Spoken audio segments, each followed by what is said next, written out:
Hey guys, I'm Derek with the Pierce Group. Thanks for tuning in to our 2023 market update for the Bluffton Hilton Head area. We're going to dive right in here. We're changing up slightly how we look at this. We were looking at month over month, but now we're going to look at quarter two compared to quarter one of the year. Plus we're going to look at 2023 versus 2022.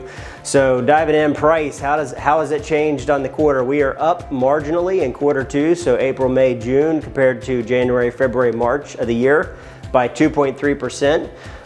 On the year, we are down 5.4% compared to this time last year. So this time last year, it was the peak of the peak pricing. So when we look at it year over year, we are down marginally by about 5.4%.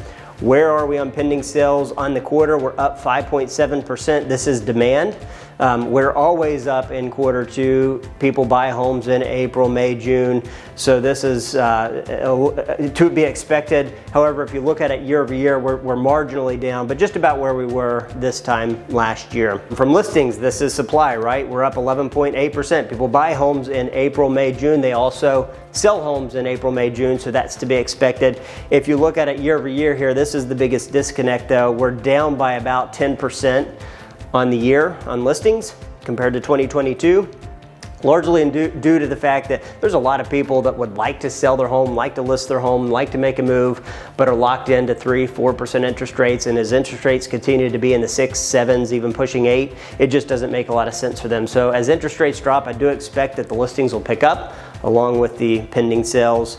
But right now we're seeing a drop in listings year over year due to rates. How's it impacting price? We talked about how it's impacting price year over year, but how's it impacting the percent of list price as a seller you may expect to receive? So on the quarter, no real change. The biggest change here is year over year. Last year, this time, sellers were still getting 100.4% of asking. They were getting what they were asking, or getting slightly over that. This year we're at about 98%, so we're down by about 2%. So if you're planning on selling, maybe worth considering that, averages say you'll get about 2% less than what you're asking. And then lastly, the big change as a seller is, it takes about 50% longer to sell this quarter than it did in quarter one. Takes almost twice as long to sell this time this year as it did this time last year. So if you're curious how this impacts you as a seller, if you're considering selling, how this impacts you as a buyer, be sure to book an appointment with us. No obligations. We're happy to sit down and talk with you and just go over what the market's doing. You may be thinking about doing something in 3 months, a year, 3 years from now. And I know there's a lot of numbers and a lot of confusion here, and each home in each neighborhood is going to be different. So be sure to reach out to our team of experts. If you have any questions, we're here to help.